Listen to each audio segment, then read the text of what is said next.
Good morning. You're listening to Drinking Socially, the official Untappd podcast. Your inside look into what's happening in the Untappd community and the world of beer.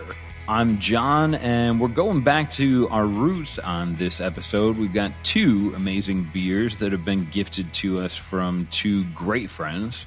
We're going to talk about kind of editorialize rating beer on Untappd and the reason that's important, at least to me.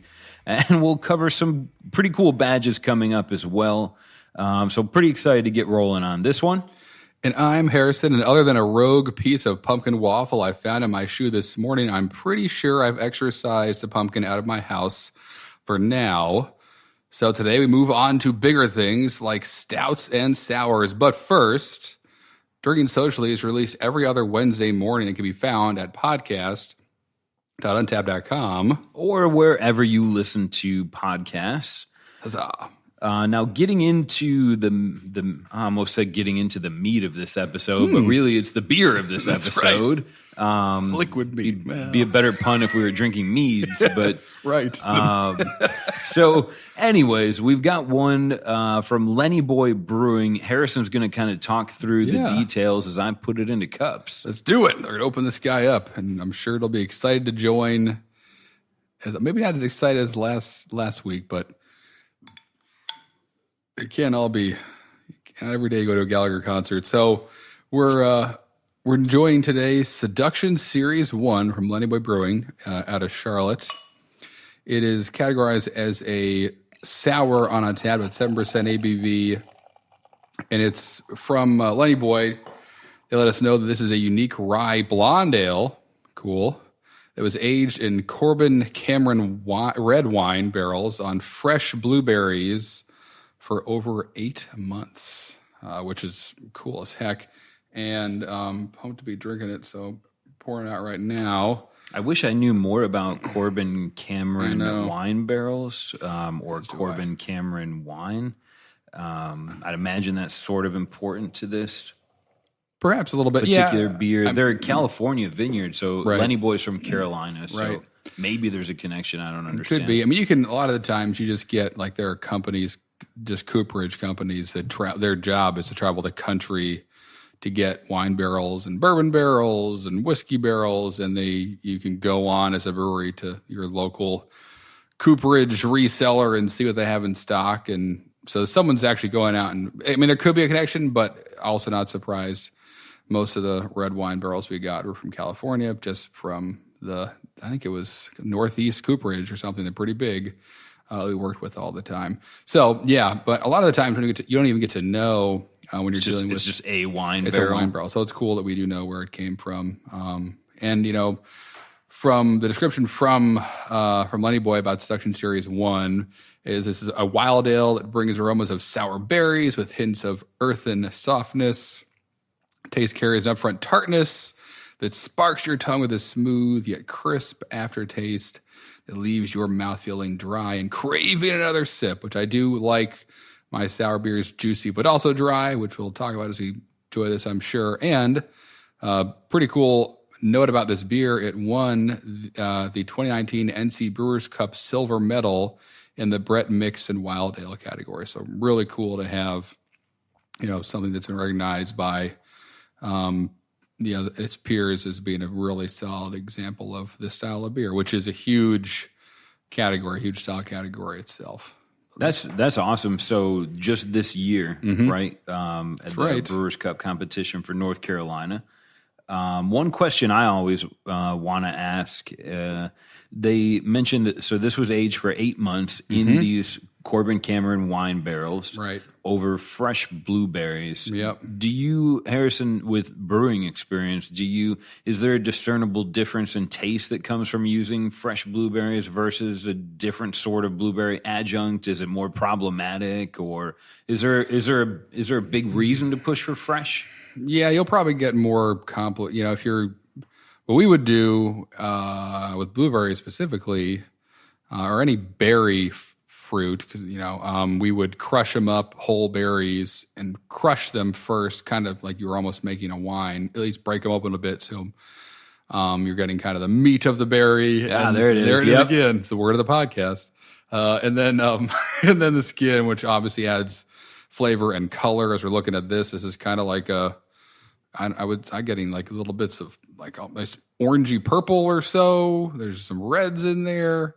Anyway, so you're getting more of the blueberry when you use fresh ones. And yeah, I mean, I don't know why you would even use something that was canned or, what have you, that's maybe canned in water or canned in oil or canned in sugar water or whatever that could add more adjuncts and other things to it. Yeah, fresh berries seem to be the way to go. I can agree with you. Absolutely. Right.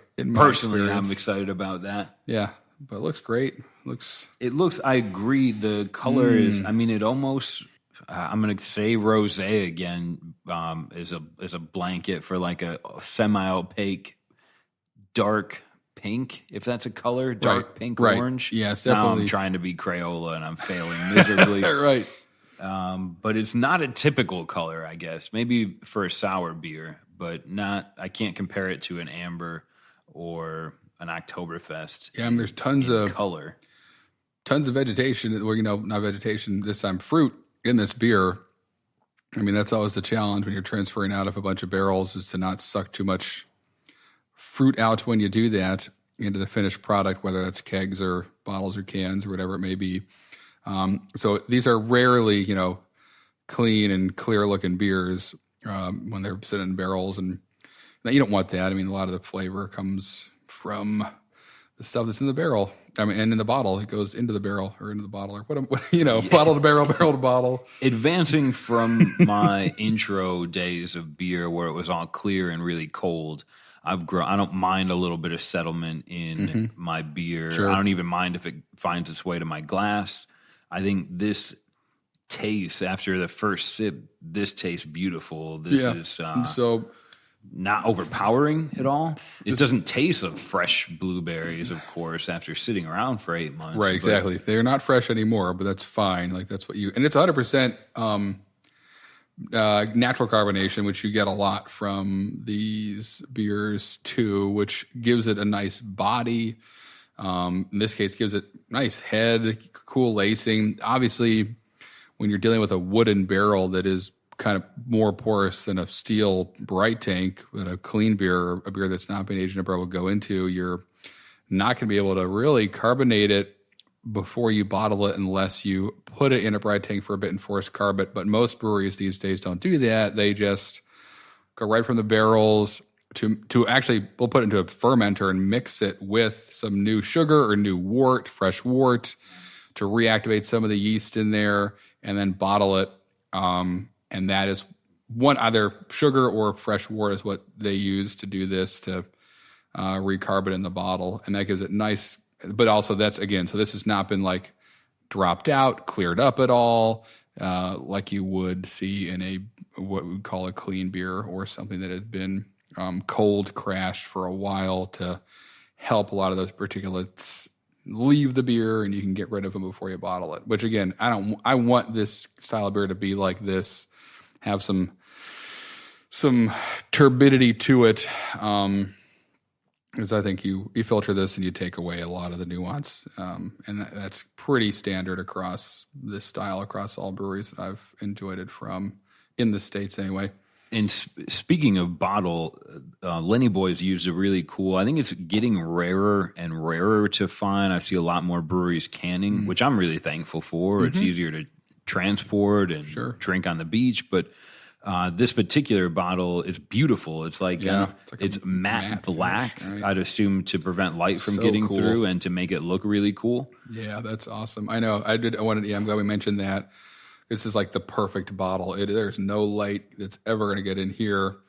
The whole bottle's painted kind of this matte black, almost like waxy-ish finish or so. I don't know what it is, but yeah. And Lenny Boy cans, and also they bottle their kind of Seduction series. I think a few more beers of theirs, but I really like everything I've had from them. But this is the first one of their barrel-aged sours I've enjoyed, and it is great. A lot of the time, it's like the enemy here is that acetic acid, that kind of vinegary apple cider vinegar flavor you can get when you're making sour beers. That's always like the thing you don't want too much of. Like, a good amount of it is what gives you that tartness most of the time. when you're dealing with sour beers. This is a perfect example of it being there. And then it really, to me, it does finish like tons of berry notes, and they're kind of, the tartness is definitely what leads the way, and it almost like disappears right into just like just the essence of blueberry, if you will. And the fact this is built on a rye blonde ale is pretty impressive too, for how dark it is. That just kind of tells you how much either red wine and the blueberries are adding to the color here of this beer. It really is it's like a thickish amber thing with lots of different orangey red hues in it. It's really cool looking, but it smells and tastes great. I'm pumped we got it. And brought to us by our favorite photographer, old Chandler Hatch. Shout out to Chandler. Chandler works at Untappd. I guess we could call him an amateur, although maybe even professional photographer. He's a pro. He's outstandingly gifted. And he met with the team at Lenny Boy. And I remember when he brought this bottle back, he was really excited to share this with us. And I'm really grateful. Lenny Boy is based out of Charlotte in North Carolina. I would argue they've built a culture with their beer in their tap room. I know they make kombucha there. You'll frequently find them at the tap room, whether there's music playing or trivia night. I know they do some, I think, like 5Ks, and they're into fitness as well. They're everything that I'm not. But really great brewery, and I think more so in terms of reaching out to the community. They built something that people can really kind of enjoy there from any facet of where they come from, whether it's just a simple trivia night or if you want to continue being in shape. Yes, they'll help you with that. And most importantly for this podcast, they built this outstanding rye, blonde, fresh berry, 8-month red wine barrel aged experiment for Harrison and I to take part in, and it's delicious. Yep, I'm loving it. And they also have some pretty cool other beers. I really like Send It, which is one of their American IPAs, and they also brew a beer called Life in the South, which is like an American light lager that they put grits in the mash. Nice. Which is I was fantastic. assuming it was going to be a sweet tea and cheese beer. Right. It probably goes well with sweet tea and cheese or biscuits or whatever. Like grits in, you said mash, grits right in the mash. Yeah. That's great. Yeah. But still light drinkable beer. Oh yeah. Like a corn. Yeah. So instead of like a cream ale that uses like flaked corn or whatever, they're just putting grits in there, which is fantastic. And it's pretty cool. I bet you it's probably a thick mash to mess with, although comes in about 4.5% ABV, so probably not a huge mash. Because I know I've used corn in the past, and it's kind of like stirring cement. And it could almost be an Italian ale if they called it polenta instead. Right. That'll be the imperial version or something, a limited release. There's plenty to do Life there. in Sicily. Right. Yeah, right. See, oh man, I love it. And then Citrophilia is their kind of most well-known IPA, which is one I always go to. See, I'm pumped so I really only had their clean beer. It's cool to jump into the sour side, and now I have just more questions about.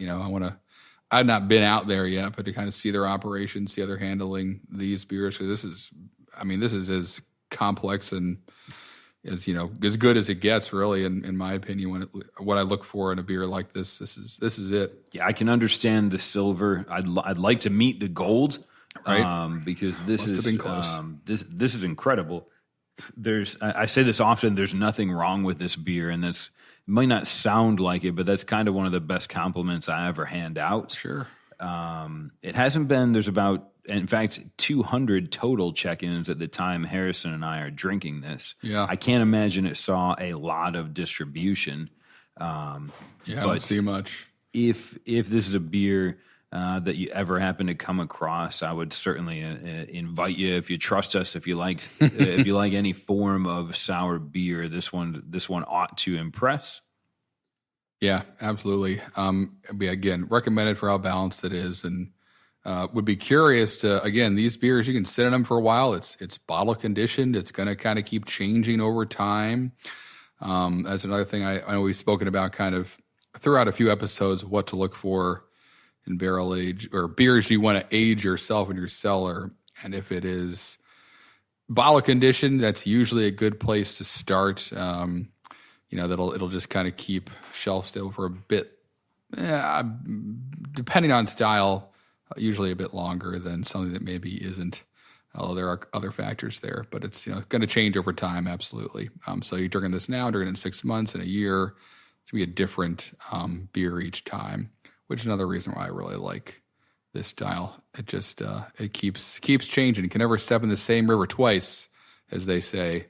And that's the case with Sounds these like I'm beers. going fishing. You can fall off the same side of a boat more than once, so I'll tell you that. Looking through, I'm looking through some of the beers on Lenny Boy's brewery page on Untappd. Just kind of a quick 101. If you're new to Untappd, you've got a beer page, which is where your check-ins kind of come from if you're checking into a specific beer, and a brewery page, which is kind of like the file cabinet where for Lenny Boy, all the beers that they've ever had checked in exists on that brewery page. Yeah. So I've jumped over there and I'm kind of digging through their beers they have. I think it's 327 listed. So that's quite a catalog. One of them that jumped out at me was Life in the South with watermelon. I have to assume there's only been 4 check-ins, so that was probably a quick, I don't know, cask, like maybe one-off, maybe a cask. Yeah. Maybe it was just an Untappd user that was eating watermelon with that beer. Not a lot, but I do see there's been some sours that not a lot of check-ins. I really hope they pursue this. There's what I see, sour smoothie, an apricot jam sour that got a couple of check-ins. That sounds great. A lot of them, yeah. Looks like a lot of kettle sours, which honestly I feel like that should be something that most anybody that lives near a football team. This is unresearched, but I'm willing to bet if you live near any major sporting stadium worldwide, you're going to be able to find a brewery that's kettle souring something. That's an unresearched opinion. But I feel like the kettle sours are something that's approachable enough for a brewery, and Harrison might shut me down. But, that's kind of an easy way to get into the fun. It's just quick profiles of souring something a little easier than waiting 12 months. Yeah, it's a production method to quickly sour a beer, like Gozes and Berliners and things like that. We did a couple kettle sours it was a longer brew day, but like you said, you're not like waiting many months for these bugs to do what they need to. You can kind of get lactobacillus happening and lactic acid happening much quicker. Cool. Yeah, but I'm loving it. I'm digging it. I wish we had more so we could sit on it and try it later, but always the curse. Such is life. Right.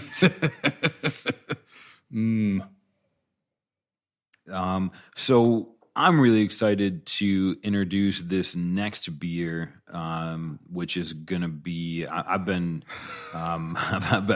Mike when we had Mike from Session Beer. Right. He actually mentioned this as one of the first kind of favorite beers that came to mind when we were talking with Mike. So I'm going to get ready to crack open this one here from Burial. Yeah, it is called, and if you're familiar with Burial, you won't be surprised by this. The name of this beer is I'm Actually Feeling Like All Is Right with the World and None of This Matters. A shorter one than usual. That's the name of the beer. Made by Burial. They actually collabed with Other Half Brewing to put this one together, and it's a 15% stout. Ooh. So, here's what we're doing. Not slowing down tonight. Pedal to the metal. Hot diggity dog. All right, cool, John. So tell us a little bit about this beer while I pour it for us to enjoy. So all disclosures out in the open, all disclosures disclosed. I have tasted this beer before. Oh, wow. And Harrison just opened the bottle and he's already grinning like it's July 4th on Christmas. I don't know what I'm saying. So this beer, I think Burial's has started to find their way around most of the East Coast. They've been in some worldwide festival events. This is a collaboration with Other Half. To my knowledge, this was bottled and only released in their Raleigh and Asheville, North Carolina locations. We were fortunate enough to have one of the guys that works here at Untappd. Thank you, Cody. Yes. One of the guys that works here at Untappd drove out to Raleigh and waited in line and scored a bottle of this. And I believe he actually had some help from a gentleman named Rob Brink. Rob, if you're listening, you're also amazing.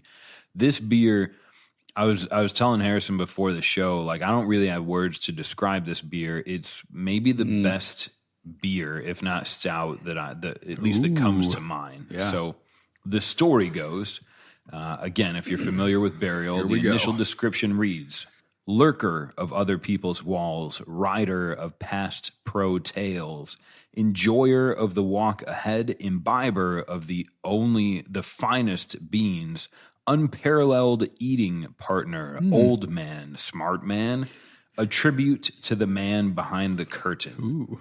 I'm actually feeling like all is right with the world and none of this matters. A monstrous collab with their friends at Other Half Brewing, inspired by a love for Southern delicacies.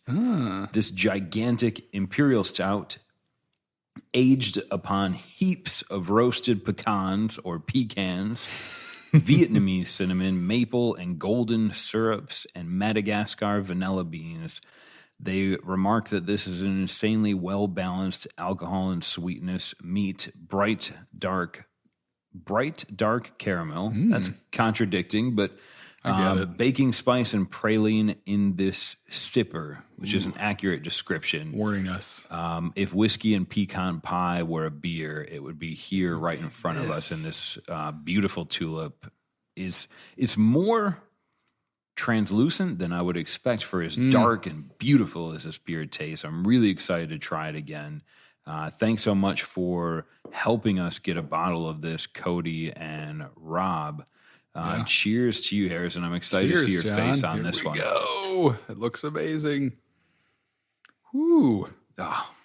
Oh. It smells like all the descriptors that Burial's provided in their initial bit of prose. There's a ton of I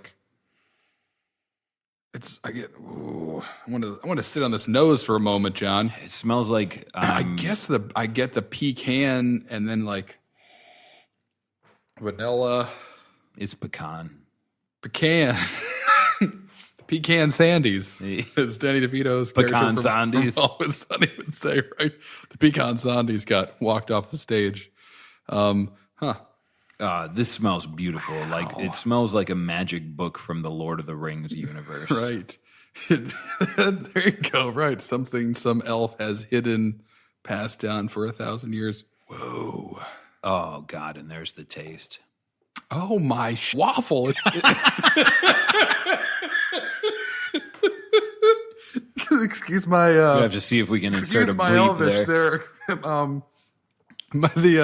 God, it tastes like a waffle. It tastes like a fancy, like the fanciest. You're on the top of a Swiss Alp and you're finishing your day après ski with a fancy waffle. Après ski. That which someone means after skiing. Sure, that someone brought out to you on a silver platter on roller skates.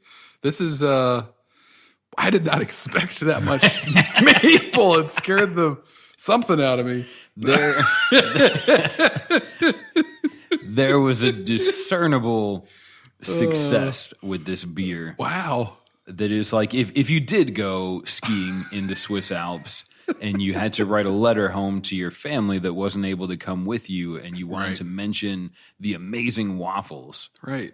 I don't remember where I was going. Yeah, sure. But you could just spill this beer on a piece of paper and send it to them. You would talk about the waffles you had on this vacation for the next 40 years of your life. That is right. That is the memorableness in this beer. Right. Which I regret that not everyone in the world will get. This is the beer that makes me want to share beer with people. This is impressive. It's impressive because it smells great.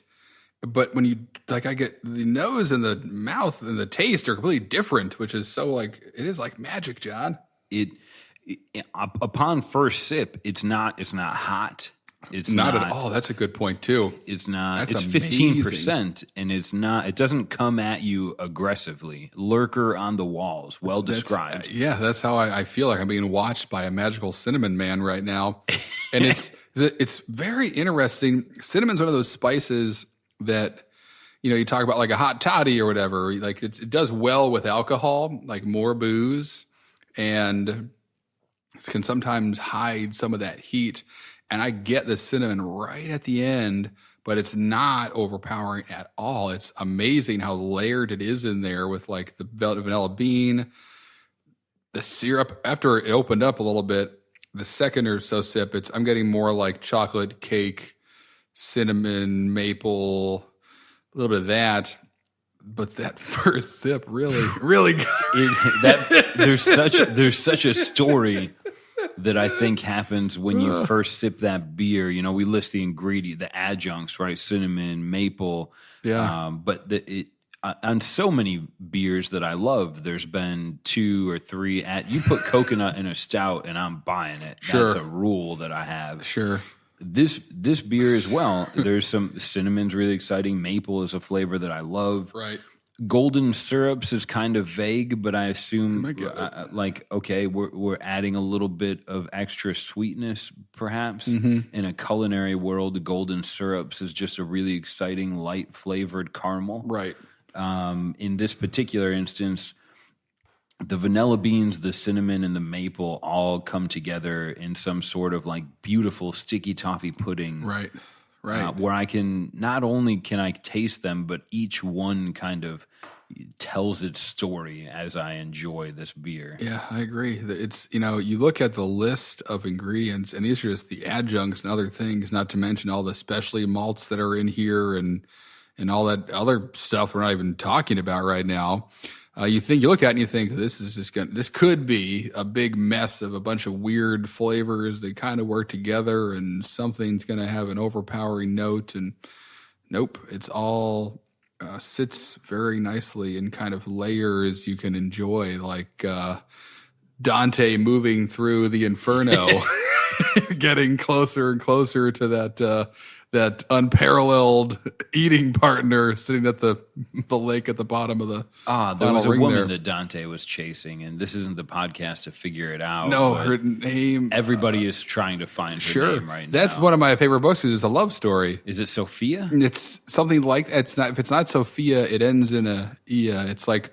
Yeah, we'll keep drinking. She may show up, but Dante and Virgil. That's right. But it's just for it was for his. It's just a love story. That's it. He just couldn't. I think it's not a love story, but maybe. But it is. I mean, that's what gets them through is getting to the other side to find her, because he couldn't make it through the woods because of all the beasts that were there. So he decided to go through the earth to the purgatory on the other side. Virgil was helping. There were layers upon layers. It was a great, tragic, epic. It's considered a comedy, but by those standards, it's either you're right.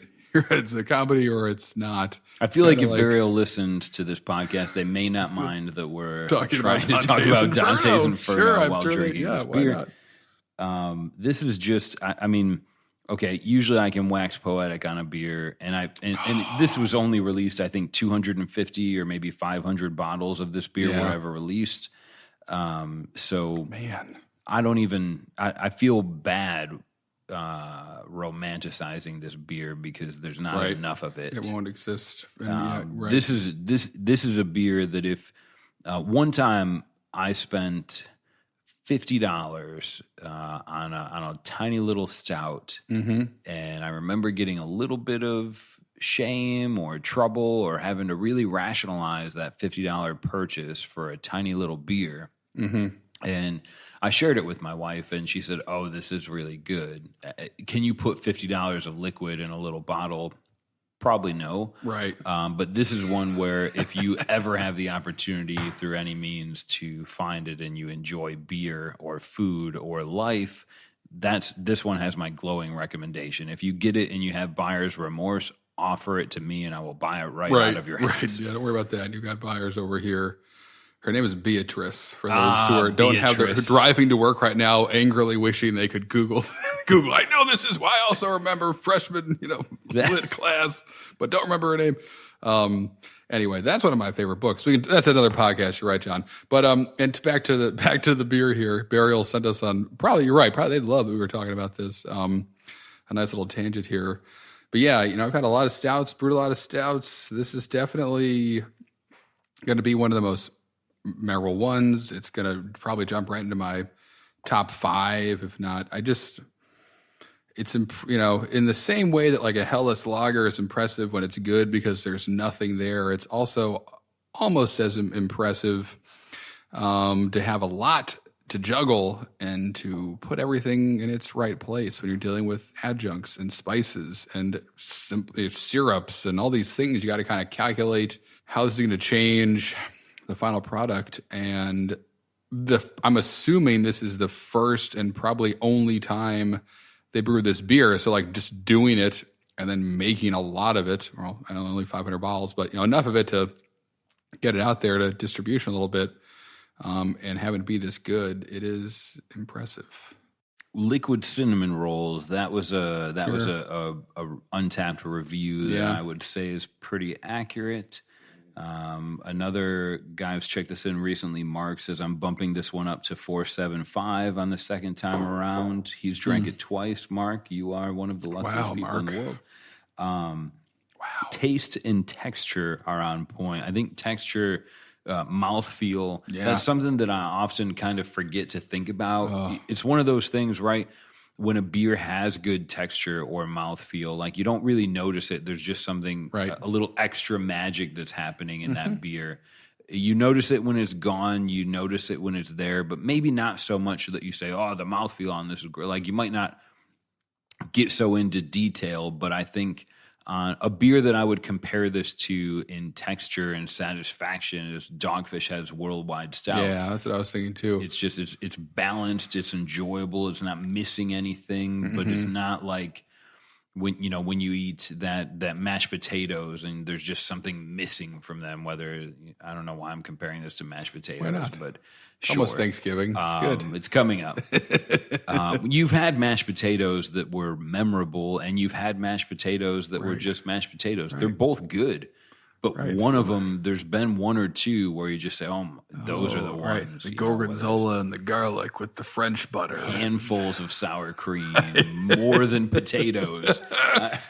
You're just lost in a starchy dream of sleep and football. This beer may be fermented maple syrup. We don't know and we don't care. Right. But it's great. Delicious. You're right. Even the mouthfeel, it's not like heavy. It's not a thick engine oil type of deal. Like it's very drinkable. I'm having to like stop myself, John, because I want to go back again and see minute by minute it's changing kind of what it's doing, which is also impressive.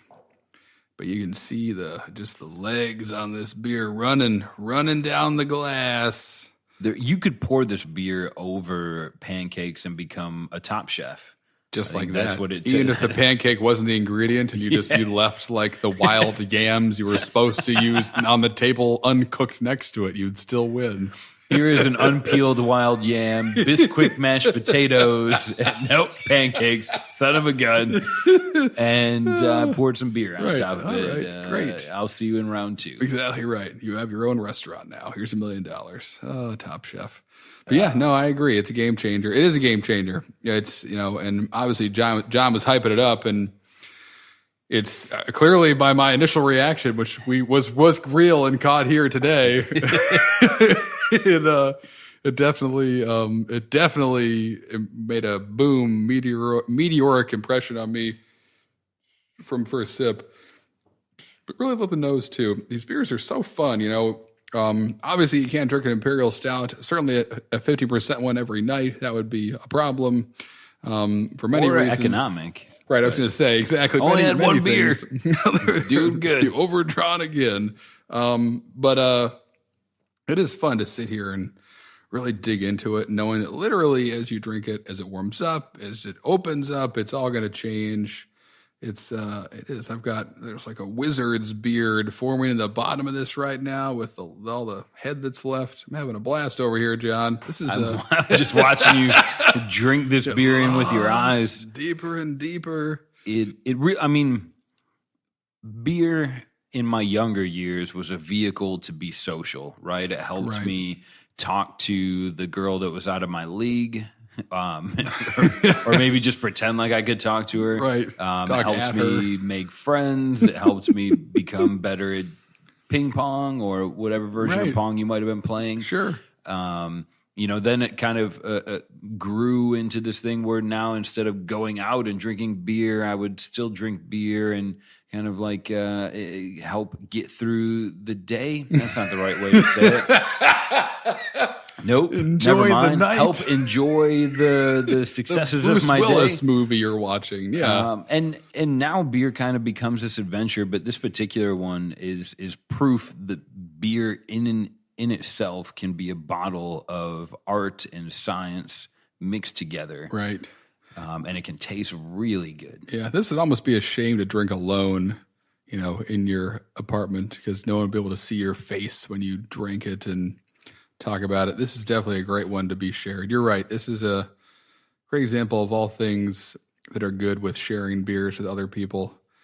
This thing is wild. Now it's like I'm getting like a ton of that. What was that?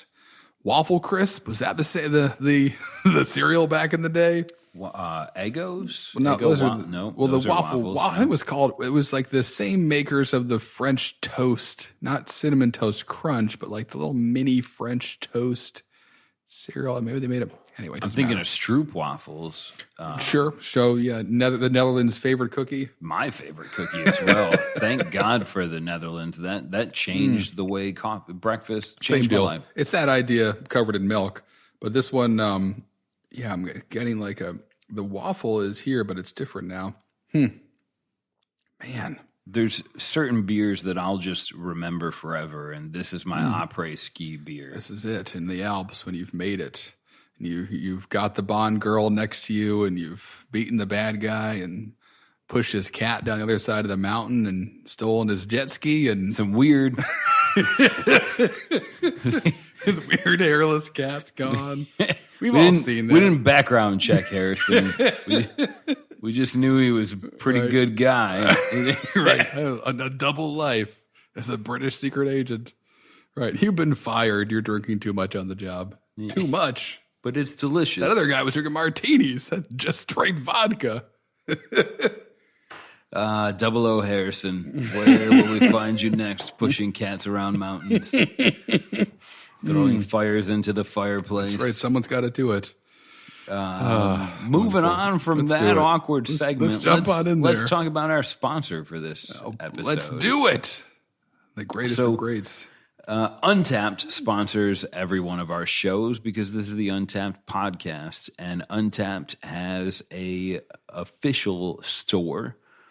Honestly, there's I know the people that work there. I'm going to send a subtle shout out to Robert, who may never listen to this podcast, but Robert was talking to me. They're working on getting the TQ glasses. I say TQ. I realize that some people say Teku. Potato. They're really cool beer glasses. I expect they're going to be available in the store sometime around American Thanksgiving, Christmas season. Buy your cousins, friends, yourself a cool present. They're going to be coming out. He's doing some stone coaster sets and beanies, which almost every male member of my family is going to be getting for Christmas presents. Easy. Done. It's cold out. Cover your ears. That's look cool. Untappd beanies. Boom. Done. That's some new stuff. I'm excited about it. So these should be live in the store. It's going to be a while after this podcast gets released, towards the end of November. They're going to be live in the store. Check them out. Again, the greatest gift you can give is the one that you give yourself. But sometimes you have to buy gifts for other people. And if that's the place that you go for your Christmas shopping this year, store.untappd.com. Check out. Use the coupon code podcast and save 20%. 20% podcast, 20% off. Type it in there, check out, and I'll take care of you guys. But yeah, I'm excited about the glasses, the beanies, all that good stuff. Still some hoodies in there, new hats. It's always something new at the store. So thanks for that, Robert. Awesome. All right, let's jump back in here with some stories from the Drinking Socially Facebook group. If you're not a part of this Facebook group, get on in there. It's a lot of fun. We have a blast every week. I'm excited to see the response from last week's episode with the pumpkin beers and our first homebrew recipe, which if you haven't seen yet, go ahead and check that out. It's talked about in the Facebook group, but also linked on the previous episode. The recipe to the pumpkin beer we dreamed up that you can actually ferment inside a pumpkin. So if you're looking for some last minute, what do I bring to mom and pops for Thanksgiving dinner? The gift you made yourself. That's right. Just bring them an old rotten pumpkin full of beer. No, don't do that. Just read the recipe. use Harrison's recipe. There's more to it than that. Don't be that guy serving spoonfuls of beer out of a pumpkin head. But anyway, and that's just one thing. Don has a much more to update us about from the group since we last checked in there. Yeah. So a couple highlights that I wanted to highlight. Let's use the same word twice again. As many times as you want, John. One that caught my eye recently, and I think this is a great share. Daryl joins the group. Of course, he gave Harrison and I a shout out, so that's a great way to get some love back. But Daryl mentions that he actually used Untappd to find Rosemary's Baby, which was one of the requested pumpkin beers that we couldn't get our hands on, and said, thanks for letting me know that you can use Untappd to do that. Oh, yeah. So, heck yes, I think is what I have to say. But a celebratory congratulations and exclamation for you, Daryl. Honestly, so Harrison and I work at Untappd full time. We do the podcast for fun. It's more than that, but it is a heck of a lot of fun. Yeah. And we've got some great stories and ideas and feedback from you listeners. So one thing that I always just kind of took for granted is that everybody use Untappd the same way that I do. Mm-hmm. So let's search for, if I'm an Untappd user, and I want to try this Lenny Boy Seduction Series beer. Yeah. So typically, most Untappd users are familiar with checking into a beer where you have the beer in your hand, you scan the barcode, or you type the name, and you go and check it in. Ultimately, through any of those processes, you're going to end up on the beer page, Lenny Boy Seduction Series #1, right there in green. You can check this in. A little bit kind of right next to it, there's like almost like the GPS logo where you can click find it. Mm-hmm. And as long as your permissions are turned on and your phone can use your GPS, it's going to ping where you are and it's going to pull up any verified locations on Untappd that have that beer on your menu. So whether you're looking for Pumpkin or Rosemary's Baby, or if you're Rob Rhinesmith and you're looking to finish your Trappist conquest, I'm pretty sure, maybe not, Rob, where you live, but Spencer is the only American Trappist brewery. Mm-hmm. So look for Spencer on Untappd, click find it. If you're as lucky as I am, your local bottle shop, or my local bottle shop, keeps Spencer on the shelf all the time is the only American Trappist brewery. Sure. Anyways, now that I'm back off the tangent, use Untappd that way. If there's a beer you hear us talking about or your friends talking about, or you see that you want to get your hands on from Instagram, search for it on Untappd, click find it. If it's available, you can see it, I think, up to 50 miles away. I think it's 75 now. 75 if you want to travel that far. Yep. If you can't find it, put it on your wish list, and Untappd will let you know when that local bottle shop or bar, if they ever put it on their menu, you'll get a ping randomly 2 months later. This happened to me today. Omnipolo's peanut butter and jelly Gosa just got tapped nearby where Harrison and I live. Here we go. And I said, hey, guess where we're going? Field trip. So that works out well, too. Use Untappd to find beers. Put it on your wish list if it's not available. And I think I put that beer on my wish list over a year ago. And now it's just finally reaching this area. And here I am going to drink a peanut butter and jelly beer in a couple of days. I know. It's exciting. I love using it like that, too. You never miss out on what you're trying to find. I had one pop up today, too, for a beer I've been following for a little bit that I think comes out seasonally. I can look back and see which one it was. But, I love that. It just kind of helps you, at the end of the day, realize, all right, if I'm going to get a beer somewhere, let's go and grab something you really want. and that's what Untappd just kind of does now. It's awesome. I remember kind of explaining to my mom. Here we go. John, what do you do now? And I said, work for Untappd. And I kind of explained it like it's like the Facebook of beer, kind of, because everybody knows what Facebook is. But I mean, really, with as many locations, bars and restaurants and bottle shops and grocery stores and movie theaters that are putting their beer menu on Untappd, that's become almost my favorite part of it now, is that I can just quickly jump on and search for a beer, and if it's anywhere near me, I know about it, so I can make my weekend plans that way. Yeah, no, that's great. Cool. This is great. What else we got? On another note, Michael comes to us and says he wasn't aware of Untappd supporter program. Harrison and I mentioned that you could rate beers by tenths of a bottle cap instead of quarters, like 0.10 ratings. So that's Michael got our attention because, again, he tagged Harrison and I in the check-in and said, thanks for introducing me to the supporter program. So just a kind of a background, the way that works, the Untappd supporter program, it's really just, I mean, it's you're paying to be a supporter on Untappd.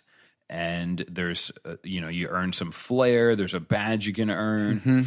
I think the cool part is, like, one, it's really neat. Like, Untappd tries to put that, like, that's how we make the app better. But without going down that rabbit hole, two really easy benefits on being an Untappd supporter. When you leave a comment when you check into a beer, you get twice as much space. Kind of like Twitter, you can just leave a longer comment. That's pretty cool. I tend to write really long emails. Why not? And beer comments, so I use that often. The rating system, if you're an Untappd supporter, you can rate a 4.1, a 4.2, a 3.7. So that's kind of fun as well.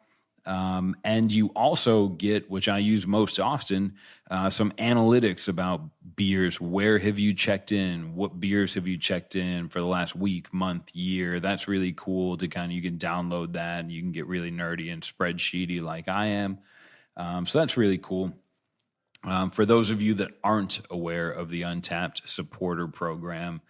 And then lastly, for people that join the Drinking Socially Facebook group, one of the questions we ask you is just kind of, what's the story of the first craft beer you had? And there's a few members in this group. I'm not going to read through all of them, but some of them that really stuck out.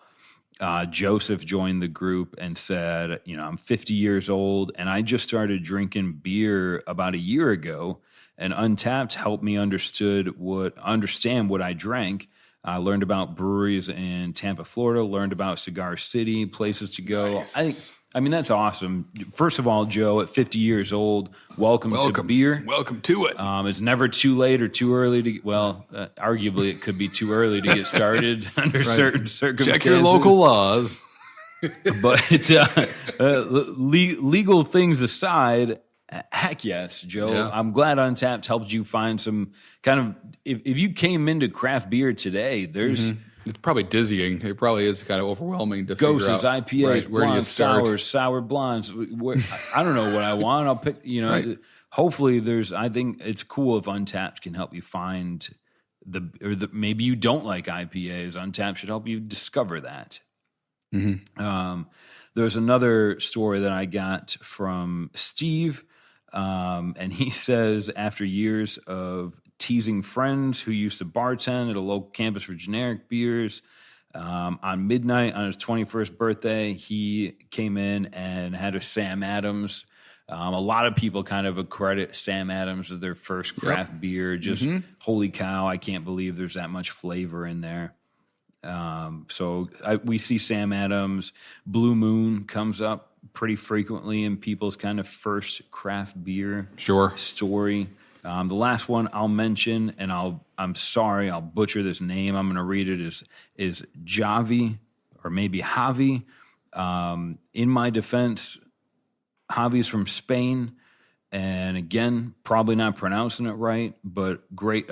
His first craft beer was actually in his hometown craft beer festival. He was 19, because Spain's a little bit more relaxed than we are.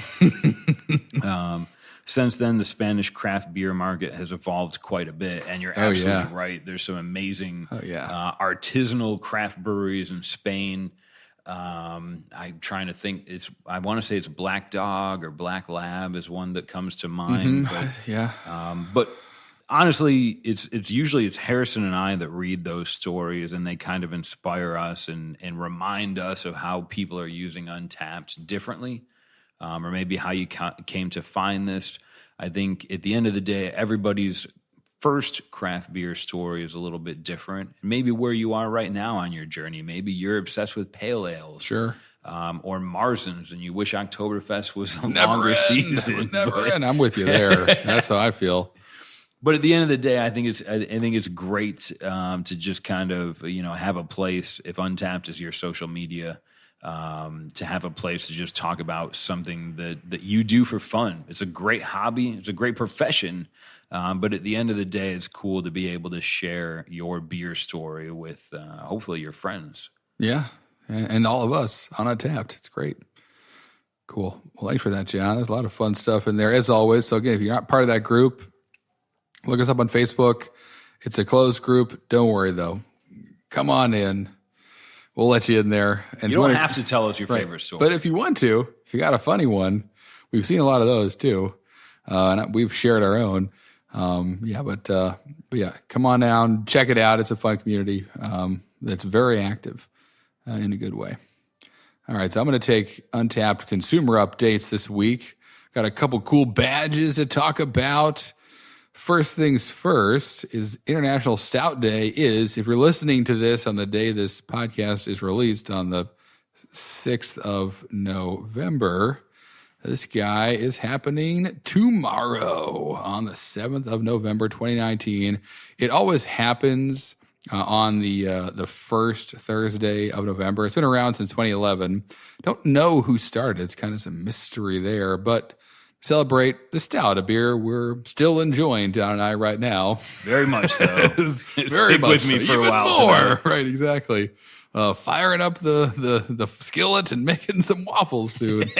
And a little tidbit about Untappd. Guinness is one of the not just most well-known stouts, but also one of the most checked-in beers on Untappd, which is it's of course a stout. So, but of course stouts come in all different shapes and sizes and colors now. If you've had a white stout before, that's kind of a wild experience. But whatever you have, if you have one handy on the 7th, so tomorrow, again, if you listen to this today, check one in, but it's never a bad time for a stout. We can talk about that in another podcast. I really like them in the summer. It's like a cold brew coffee for the evening, but that's happening. Got a badge for it, so go ahead and don't forget that. If you got one you're sitting on, maybe tomorrow's the day to pop it out of the cellar. And then next up, a lot of badges coming. The Veterans Day badge. And the Veterans Day is always celebrated on the 11th of November. In some places of the world, this is referred to as Armistice Day or Remembrance Day, which originally celebrated the end of World War I on the 11th hour of the 11th day, 11th month. You've probably heard that quote if you were awake in middle school history, yeah. Right? Exactly. I'm sure some old guy in some tweed jacket said that to you one day. And anyway, it's coming on up. And if you guys don't know, I'm actually right now in the room with a veteran. John is a veteran. John. Correct. I enlisted in the United States Army as a young 17-year-old kid out of high school. And aside from keeping this a drinking, socially focused podcast, I just like to say thank you, or honestly, like if you're a veteran, if you know a veteran, sometimes thank you can be misconstrued. But at the end of the day, some of the greatest men and women that I still know today are people that I met in the service. I learned a lot about traditions across the world. It was, for a 17-year-old kid, not something I was ready for. But it was still years and almost decades later now, part of what made me who I am today and one of the most valuable learning experiences of my whole life. Yeah, so we thank you, John. And so tag them in all your check-ins, guys. If you're grabbing that grabbing some beers for Veterans Day, earning that badge. And thanks, John, yourself. But yeah, that's always a fun one to grab, and that's happening. That's happening this year. You can grab that badge. Let me see. Let me pull this up for us. I believe from the 9th, so that's Saturday before, through the 12th of November 2019. So got a little bit cover the weekend there, and into the work week too. So I've got plenty of time to grab some beers and celebrate with all of us over here. I actually have an Untappd group of some of the guys that I served with. Oh, we don't keep in touch all the time, but it is really cool just to see people that I remember from. It is really a cool bond, Yeah. and it is on Untappd. You can kind of group up some of your friends, so that's pretty cool. If you have any veteran friends, tag them on check-in, introduce them to Untappd. It's a pretty functional form of social media, and most veterans I know don't mind a good pint once in a while. Yes, beautifully said. And we'll finish up with an update on our Untappd's 9th anniversary. So in case you didn't see from your recent check-ins, Untappd is 9 now, which is pretty wild. We're almost a decade old and grown like crazy. We're up to more than 800 million check-ins on Untappd, more than 7 million users, a pretty impressive and fantastic Untappd community we've built all over the world here. And so to celebrate that, we had this great badge that ran from the 22nd to the 27th of October this year, and it was checked in more than 500,000 times. So that's pretty cool. So if you're out there celebrating and saw that pop up, thanks for celebrating with us. It's been a wild journey for not just John and I, but everyone involved in Untappd. It's been very cool to see this get as big as it's become and see all the things it does now, and also know, as we do, from the some of the visibility we have behind the curtain of what's coming next, all the fun things Untappd has in store. It's going to be a pretty exciting 10th year of existence we have lined up, to be sure. So keep your eyes on everything we're doing. But yeah, more than 500,000 people, which is pretty cool to see that party going on all over the world. And speaking of party around the world, Greg, our illustrious bathrobed founder here at Untappd, or co-founder, him and Tim kind of built this bridge so many years ago. Greg was at the Pony Bar and Eli Cannon's kind of having a little get-together, which are, at least Pony Bar, I think, is still part of the Founders Hangout badge. I believe so, yeah. And Eli Cannon's is an amazing beer bar in Middletown, Connecticut that I think has a wait list for their mug club akin to like the wait list for Steelers season tickets. Like it's really long. I had a friend text me recently being like, I finally got in. I'm out. And he's like, older than I am. And I think probably waiting on it for like 10 years to have his own mug. So an amazing beer bar with a ton of history and a great following as well. So two pretty cool places to celebrate, to be sure. And so after that, obviously Untappd, like there's one thing I'll make mention to is that the badge of voting, I think, is going to be closing up probably around the end of November. I'm not sure of the actual date, but if you haven't gone on and voted for, badges are really fun. I hate to admit it. Sometimes they motivate me. Sometimes they just get excited after I earn them. Sure. But they're a great part of Untappd. And if you haven't voted yet, there's some pretty cool ones that you can vote for on Untappd. But from there, Harris and I are going to kind of talk about, in really an opinion, because I think ratings are the most subjective part of Untappd. But just kind of talk about our view on ratings, why they're part of Untappd, or why we feel that ratings are an exciting part of Untappd. It's been asked a few times through various social media channels, and I think it's. I mean, everybody rates differently. Everybody kind of holds themselves or their friends to a standard. I know if I was a brewer making a beer, I would view the rating system much differently than if I was first discovering what hops are and checking into beers. But at the end of the day, I'm gonna build my fort in that everybody's rating is their own personal view of that beer, and that's what's so valuable about it. Yeah. Yeah, absolutely. I mean, there's tons of ways you can look at it. I have a unique, I guess you could say, experience or view of the ratings because I've been on both sides of it. I, have made a lot of beer that exists in Untappd and is still being brewed now by other people, but beers that I either created or brewed for years or whatever it may be and checked in or decided not to check in. And of course, have been a Untappd user of checking other people's beers. And so there's a couple anecdotal stories real quick. First up, I brewed a wedding beer, a stout for when my wife and I got married that I enjoyed it. It was stouts, talking about stouts again. That's really cool, sure. actually. It wasn't an Irish dry stout. It was just like an American style stout, but it was very sessionable. It was like 4.7%, lots of flaked barley in it. We had a blast brewing it with my buddy Frank at the Southport Brewing Company in Connecticut. But we enjoyed it, made it. It was on their menu for a while. And I loved it and would see people check it in, and some people did, some people didn't. And it's always funny to look at that stuff and see, the guy that says, this is great, and then leaves the 3 bottle caps, or the guy that says nothing and it's 5, or the guy that says nothing and it's 1, or, whatever it is. So, at that point, it didn't really bother me. I knew what it was. It was what I wanted it to be. And could tell when I drank it that this was, hit the mark for us, and everyone else's opinions on it is just their own. And I was never looking at it like, it's going to mess up this beer's overall rating or any of that stuff. And it truly never really entered my mind.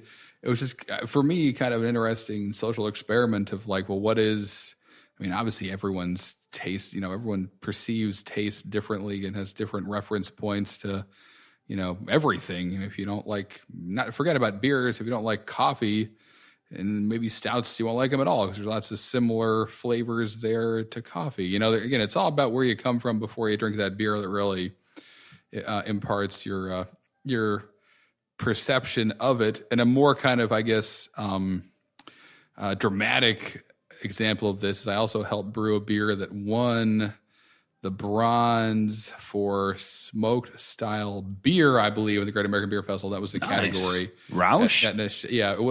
It was a Bamberg style smoked lager, so it wasn't technically a Roush beer, but very similar.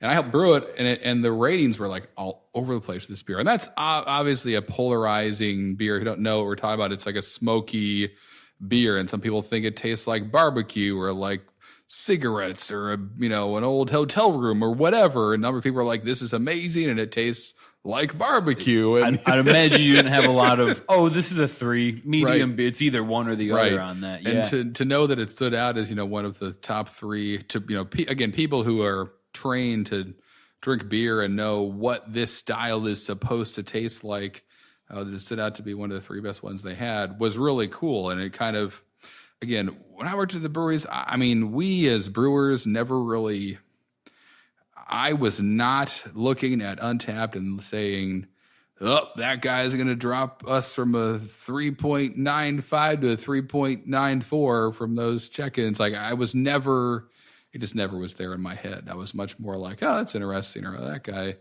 I know that guy. That guy's an idiot. Or, whatever, whatever it was. Would you guys, and obviously every brewery is different, every collaboration is different, every beer is different, but would you guys place any value on maybe not like, Joe gave us a 5-star, this is going to be great, versus Larry gave us a 1, we got to ruin this, throw it all away.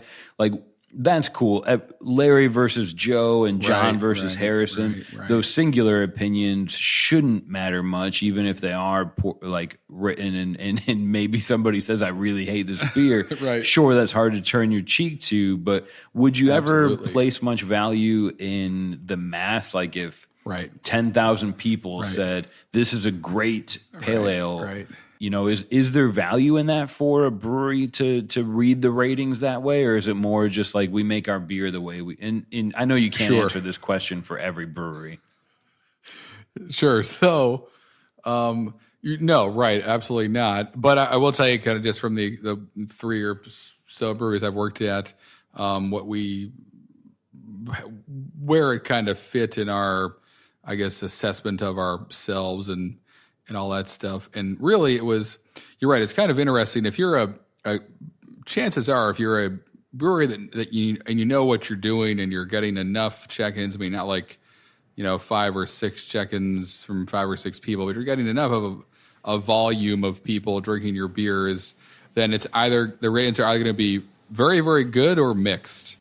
Like, it's very rare to have a brewery that, again, it knows what's going on, to have like a ton of reviews that just send that beer down the gutter. Because if that's happening, then something's probably wrong with it, and that should have been caught like somewhere in the quality control process, something like that. So it's either, from my experience, it was either directionally very good or mixed, and some people liked it, some people didn't, and that's fine. So when you know that it's like either everybody loves this, or this is kind of a beer that people talked about a lot, that kind of, it, from my experience, didn't really. It kind of showed us that it's good at showing us what people like, and that's it. It's hard. We never had a beer that like just dove down into the gutters. It was either people, again, loved something, or they were different, varying opinions. But again, directionally, it was overall very, was positive. So separate from all of that, and really kind of what I think made the biggest difference in terms of how we just approached everything, was that we were always trying to be the best brewery possible. So outside of what anyone said on Google or Yelp or Facebook or Untappd, we had internal, goals we wanted to meet and standards we wanted to hold ourselves to, and achieve that by having tons of staff training and a really great lab. And we invested in that, and people to be in there to make sure things were working the way they should, and having really great training that I got to like head up as I finished my brewing career, as be in charge of making sure that I passed down the right way to do everything. And so when you have those systems in place and you're holding yourself to a higher standard, and you're lucky enough to have someone that we did that at each where I worked at, that was someone who also, knew that if they didn't put out something good, then they didn't want to put it out. That like you didn't have to. This was not something you looked at and put like a ton more weight than is appropriate into, I guess is the best way of saying it, because you were focused on other things, and you knew if you worked those kind of gears and moved your processes along, that things would just keep getting better and better. It is nice to, again, kind of like see which way the wind is blowing when you're looking at Untappd for your newer beers. And I will say that, again, like it influenced us on like some of the IPAs we put out on smaller batches. We would jump right into those reviews and kind of run through it and be like, all right, what are people saying? And again, like almost every time we did that, it was directionally very good, because before we even made that beer, we vetted it and we did a lot of stuff to make sure that. So you're making a good beer, but you might be using it to say, like, do they like the Mosaic single hop or the Galaxy single hop? Which one gets a better response? Right, yeah, and then go from there and get bigger. Right. But that's kind of how, as I remember, we did it. But there's so much that happened before that it really was just to confirm if we should brew more of this more often, or just do it every once in a while. So I love you for, and I know this, again, editorialization, opinion piece. I can't expect every brewer to agree or view it in the same way. Of course, every brewer is different. From the user side, on the rating scale, like when I first began rating on Untappd, again, my wife accuses me of being OCD, is the way she says it, and she says it in a way that I feel like I've already like messed up,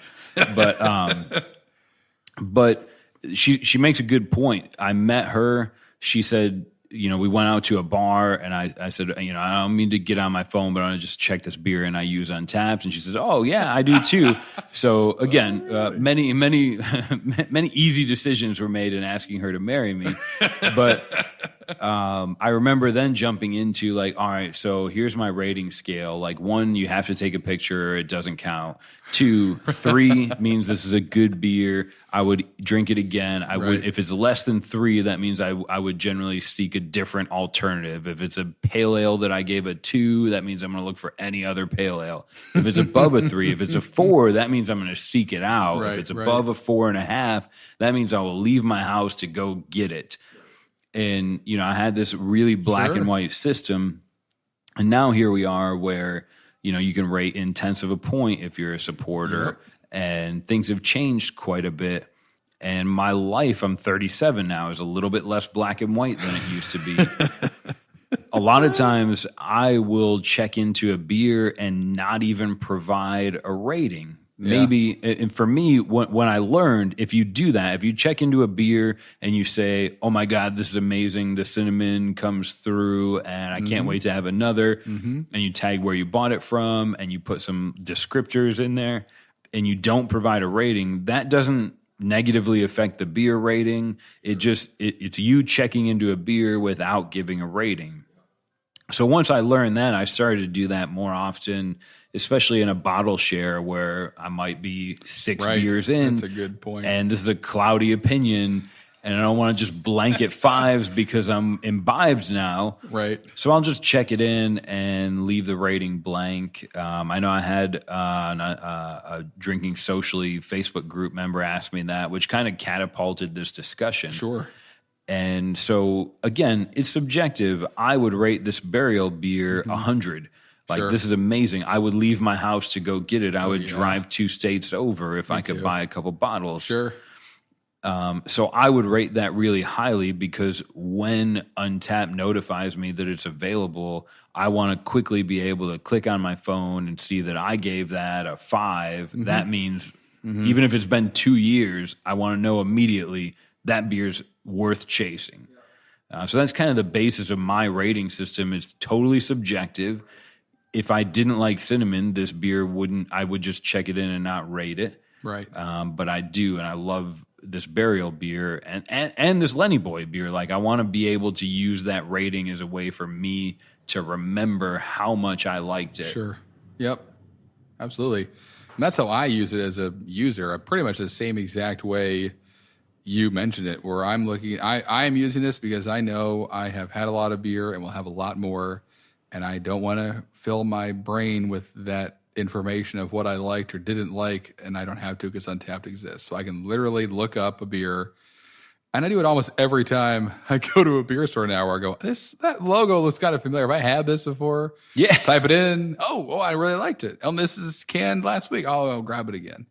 And it's like that little, that's great. That's, you know, and it's, you could, and I used before Untappd, I had notebooks, little notebooks I put in my back pockets that I went around. There you go. Fancier than me. I had the little, like the little Walmart kind of like, you know, cardboard front and back little notepads, but you fit in your back pocket.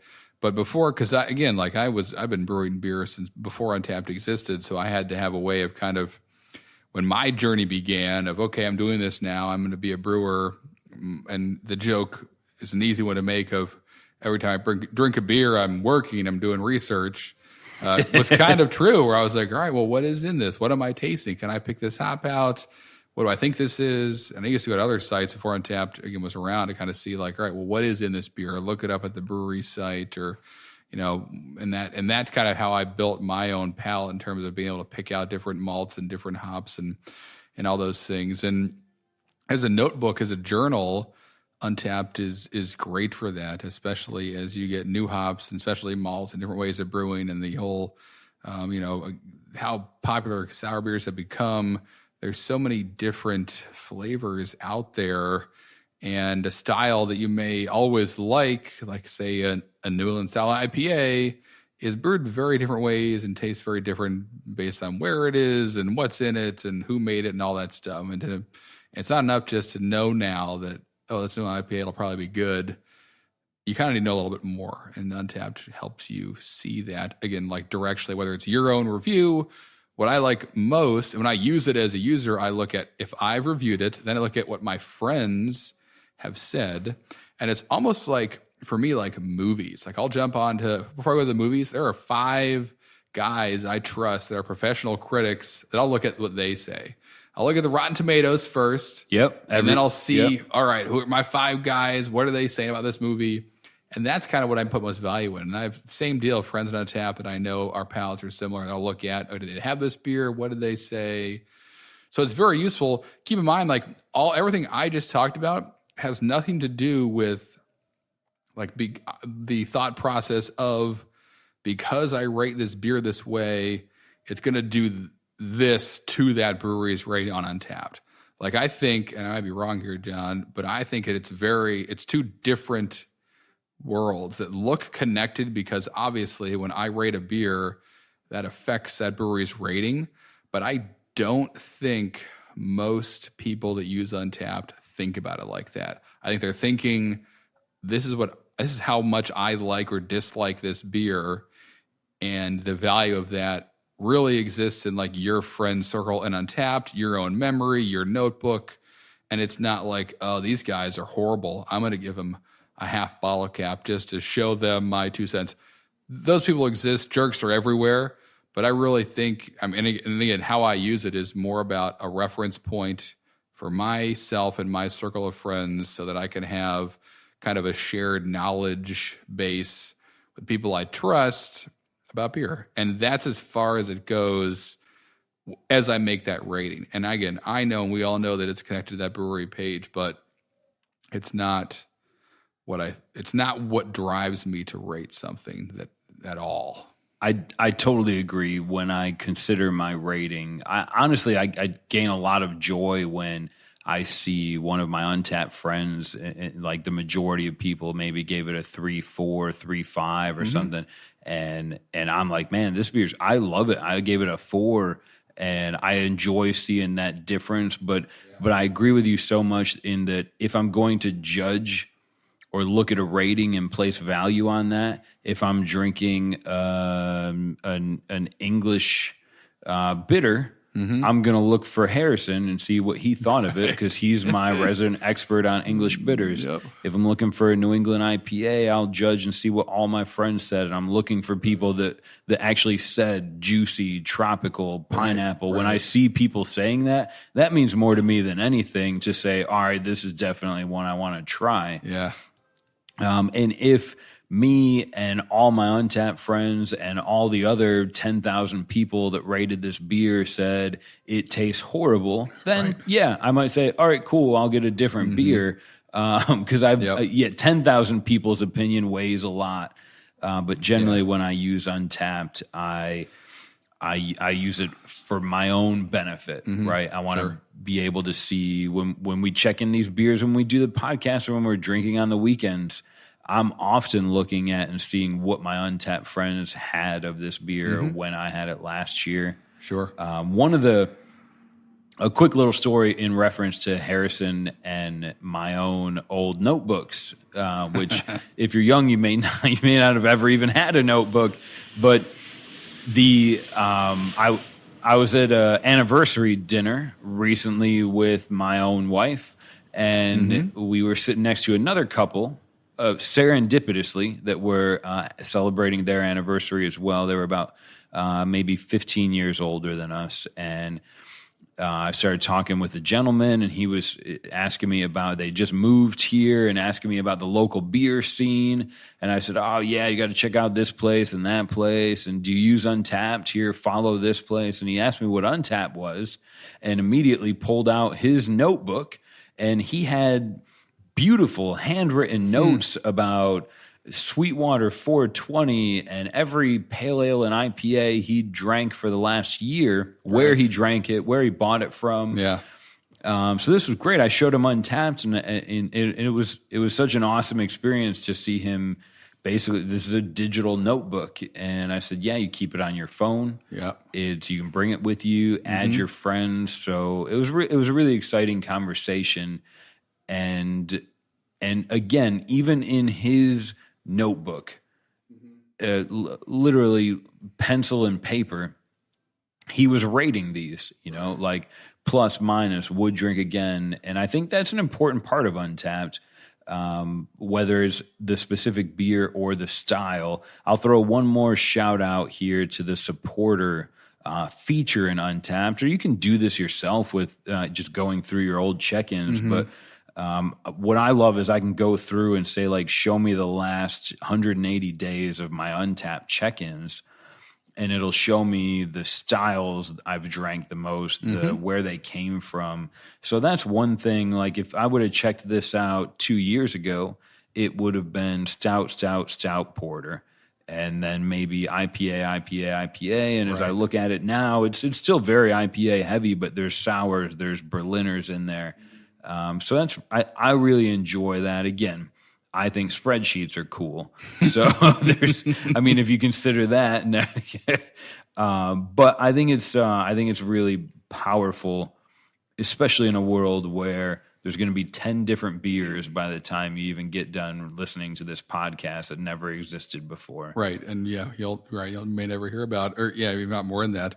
I'll share one more story too about kind of the ratings. If you're a brewery owner or work in a brewery and your ears are shooting out smoke listening to me say that, yes, our ratings are connected to your brewery page, but we don't think about that when, of course, that as a business owner, if someone looks up your business online, they're going to see your Yelp rating and Facebook reviews and Google reviews and Untappd reviews, and that indeed, as users of Untappd, we are impacting what someone who doesn't know anything about your business perceives about it. Maybe on their first impression is the Untappd page they land on, and our ratings are a part of that. That is absolutely true. What I'll offer, though, is a quick anecdote is the kind of benefit of that true separation that is, it's not true. It's this perceived separation between what you're rating in your beer and how that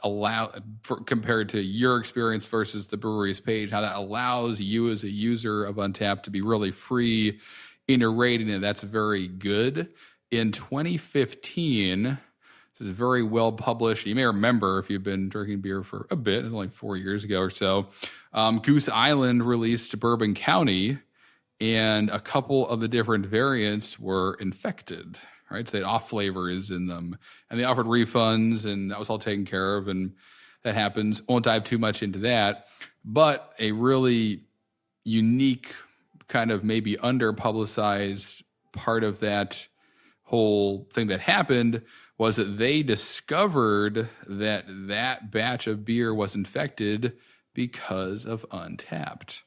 Now, what they saw was in the corner of Kentucky, I think it was, there was a ton of Untappd reviews coming out from their beer that all had the same kind of either negative reviews or comments about it. Tastes weird, tastes sour, something's wrong with this, pocketed in one geographic area. And they saw that on Untappd and then said, that's kind of interesting. It's statistically significant enough in terms of number of reviews that were kind of saying the same thing. Let's go to our lab and grab, and we know what we sent to that part of Kentucky, to that wholesaler. We know what batch of beer it was. We've saved a case of that specific batch in our lab. Let's go pull it out. Let's do some tests on it. And sure enough, lactobacillus, which is one of the most common bacteria in the world, is everywhere. It's on you right now, I guarantee it. Don't worry, though. It's fine. You're not beer. But was in there.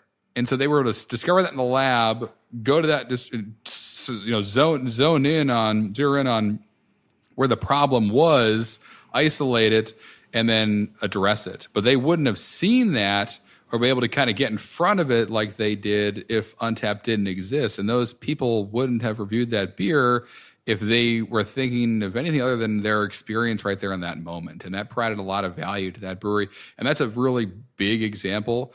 I've talked with, I don't even know how many breweries now who use it to see, if they have an account that pours one of their beers and their reviews from that account, that venue page on Untappd is getting kind of weird reviews. Maybe they need to go down there and clean those lines, or maybe there's a problem with that keg. Like, it really allows you to provide a really great experience to the people that are enjoying your beer anyway, to make sure that it's being enjoyed the right way. If you're seeing some, again, directional tick that doesn't make sense, kind of take that for what it's worth and do some compiling of information. Just look at those check-ins and see, all right, maybe this is worth investigating. And that allows you to build better relationships with your your partners that are pouring your beer, your fans that are drinking it, all that good stuff. All that information's inside Untappd.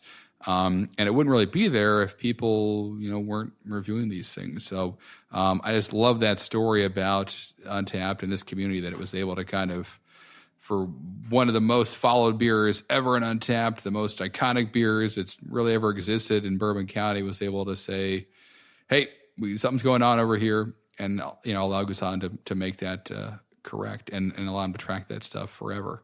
And then, of course, hasn't happened since. So, that's also really great too, just to kind of see that it, as I mentioned at the beginning, when you're kind of holding yourself to a higher standard, doesn't really, what's valuable and the weight to put on anything, whether it's your staff, your business, your systems, Untappd, Yelp, whatever. It's kind of all in its right place. But yeah, I love those stories, and it's all thanks to our community and kind of doing what they do best, which is checking beers and talk about it. And with that, I think we're going to leave the Untappd rating system as vague as it was when we picked it up. But the hope is that you use it for yourself. Right. Sure. And as long as it's Untappd, as long as that rating system is providing any sort of value to you, it's doing its job. And the hope is that, maybe it can help breweries zero in on maybe an infected keg that went out. That's great, but at the end of the day, it's built so that you enjoy using the app. And so toast your friends, tag your veterans, and keep checking in. For those of you that have listened through the end, just want to make you aware that the notes for this show with links are going to be available at podcast.untappd.com. If you have questions or feedback, we welcome that. Hit us up on social media. Go to Untappd on Twitter, Facebook, or Instagram. Or you can connect with Harrison and I directly on our Facebook group, which is facebook.com/drinkingsocially. And we'll see you in 2 weeks. Cheers.